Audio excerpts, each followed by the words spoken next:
വീര്യം കുറഞ്ഞ മദ്യത്തിന്റെ വിൽപ്പന അനുമതിയുമായി ബന്ധപ്പെട്ട ചട്ടത്തിലെ ഭേദഗതി ബക്കാഡി കമ്പനിയുടെ ആവശ്യപ്രകാരം 2021 അന്ന് എക്സൈസ് മന്ത്രിയായിരുന്ന എം.വി. ഗോവിന്ദൻ ബക്കാഡി കമ്പനി നൽകിയ കത്ത് പുറത്തുവന്നു. കേരളത്തിൽ വിൽപ്പന ഇല്ലാത്തതിനാൽ വൻ ഇവന്റുകൾ ഗോവയിലേക്ക് മാറുന്നുവെന്ന് ബക്കാഡി നൽകിയ കത്തിൽ വ്യക്തമാക്കുന്നുണ്ട്.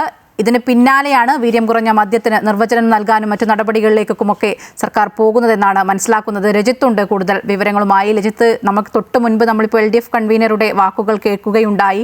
മദ്യ കമ്പനികൾക്ക് ലാഭം കൊയ്യാൻ വേണ്ടി ഉണ്ടാക്കിയൊരു തീരുമാനമെന്നാണ് ഇപ്പോൾ UDF സർക്കാരിൻ്റെ ആ ഒരു നീക്കത്തെയൊക്കെ വിമർശിക്കുന്നത്. പക്ഷേ ഇപ്പോൾ 2021 ബക്കാഡി കമ്പനി അന്ന് എക്സൈസ് മന്ത്രിയായിരുന്ന എം.വി. ഗോവിന്ദന് നൽകിയ കത്ത് കൂടി പുറത്തു വരികയാണ്. എന്തൊക്കെയാണ് ഈ കത്തിൽ പ്രധാനമായും പറയുന്നത്? LDFനെ സമ്മർദ്ദത്തിലാക്കുന്നതല്ലേ ഇപ്പോൾ പുറത്തു വന്നിരിക്കുന്ന കത്ത്?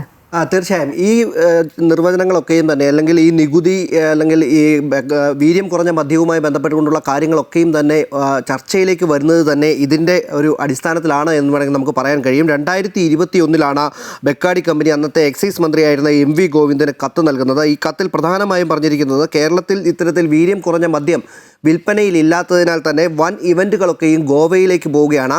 ഒപ്പം തന്നെ ആ മദ്യത്തിൻ്റെ അല്ലെങ്കിൽ മദ്യം മൂലം ലഭിക്കുന്ന വൻ വരുമാനം ഇല്ലാതാവുകയാണ് സംസ്ഥാനത്തിന് ഉണ്ടാകുന്നത് എന്ന്, അതിന് വേണ്ട നടപടികൾ സർക്കാരിൻ്റെ ഭാഗത്തു നിന്നും ഉണ്ടാകണമെന്നും ആവശ്യപ്പെട്ടുകൊണ്ട് ബക്കാഡി കമ്പനിയാണ് സർക്കാരിന് ഇത്തരത്തിലൊരു കത്ത് നൽകുന്നത്. ആ കത്ത് പരിഗണിച്ചത് അന്നത്തെ ഇപ്പോഴത്തെ CPM സംസ്ഥാന സെക്രട്ടറി കൂടിയായിട്ടുള്ള അന്നത്തെ എക്സൈസ് മന്ത്രിയുമായിരുന്ന എം.വി. ഗോവിന്ദനാണ്. ഇതിൻ്റെ അടിസ്ഥാനത്തിൽ എം.വി. ഗോവിന്ദൻ നികുതി സെക്രട്ടറിക്ക് പ്രത്യേക നിർദ്ദേശം നൽകുകയായിരുന്നു. വീര്യം കുറഞ്ഞ മദ്യത്തിന് നിർവചനം നൽകുവാനും ഒപ്പം തന്നെ ഇത് സംബന്ധിച്ചിട്ടുള്ള നികുതി ഉൾപ്പെടെയുള്ള കാര്യങ്ങളിൽ എത്രയും വേഗത്തിൽ റിപ്പോർട്ട് നൽകാനുമുള്ള അടിയന്തര നിർദ്ദേശമാണ് ഈ കത്തിൻ്റെ അടിസ്ഥാനത്തിൽ നൽകിയത്. അതാണ് പിന്നീട് ഇത്തരത്തിലുള്ള ചർച്ചകളിലേക്കൊക്കെയും പോകുന്നത്. അന്ന് ഇപ്പോൾ LDFിൻ്റെ കാലത്ത് തന്നെ ഈ വീര്യം കുറഞ്ഞ മദ്യം ചർച്ചയിൽ ഉണ്ടായിരുന്നുവെന്നും ഇത് ആദ്യം ഉയർത്തിക്കൊണ്ട് വന്നത് LDF തന്നെയാണ് എന്ന കാര്യവും, അല്ലെങ്കിൽ ബക്കാഡി കമ്പനിയുടെ നിർദ്ദേശപ്രകാരം LDF തന്നെയാണ് എന്ന കാര്യവും കഴിഞ്ഞ ദിവസം തന്നെ മുഖ്യമന്ത്രി നിയമസഭയിൽ കത്ത് ഉയർത്തിക്കാട്ടുകൊണ്ട് പരാമർശിക്കുകയും ചെയ്തതാണ്. ഇപ്പോൾ ഇക്കാര്യത്തിൽ വ്യക്തമാക്കുന്നത് സർക്കാരിൻ്റെ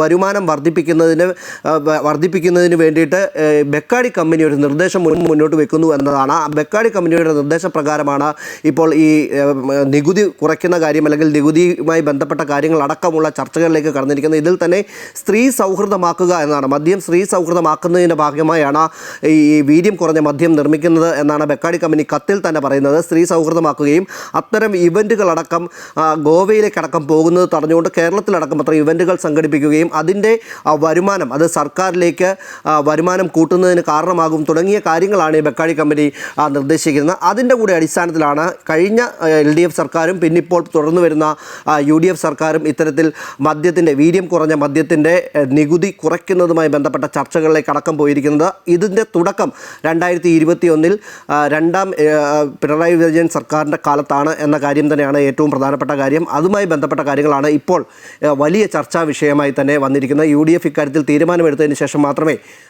വീര്യം കുറഞ്ഞ മദ്യത്തിൻ്റെ കാര്യത്തിൽ തീരുമാനമെടുക്കൂ, അല്ലെങ്കിൽ നികുതിയുടെ കാര്യത്തിൽ തീരുമാനമെടുക്കൂ എന്നാണ് ഇപ്പോൾ മുഖ്യമന്ത്രി ഉൾപ്പെടെ അറിയിച്ചിരിക്കുന്നത്. എന്തായാലും ഇതിൻ്റെ ആദ്യം 2021 അന്ന് എം.വി. ഗോവിന്ദൻ എക്സൈസ് മന്ത്രിയായിരുന്ന സമയത്ത് ബക്കാഡി കമ്പനി നൽകിയ നിർദ്ദേശത്തിൻ്റെ അടിസ്ഥാനത്തിലാണ് എന്ന കാര്യമാണ് ഏറ്റവും പ്രധാനപ്പെട്ടത്. ഇതുതന്നെയാണ് വീര്യം കുറഞ്ഞ മദ്യത്തിന്റെ വിൽപ്പന അനുമതിയുമായി ബന്ധപ്പെട്ട ചട്ടത്തിലെ ഭേദഗതി ബക്കാഡി കമ്പനിയുടെ ആവശ്യപ്രകാരമാണ് എന്ന് വ്യക്തമാക്കുന്ന ഒരു കത്താണ് ഇപ്പോൾ പുറത്തു വന്നിരിക്കുന്നത്. 2021 അന്ന് എക്സൈസ് മന്ത്രിയായിരുന്ന എം.വി. ഗോവിന്ദന് ബക്കാഡി കമ്പനി നൽകിയ കത്തിലെ വിശദാംശങ്ങളാണ് രജിത്ത് നൽകിയത്.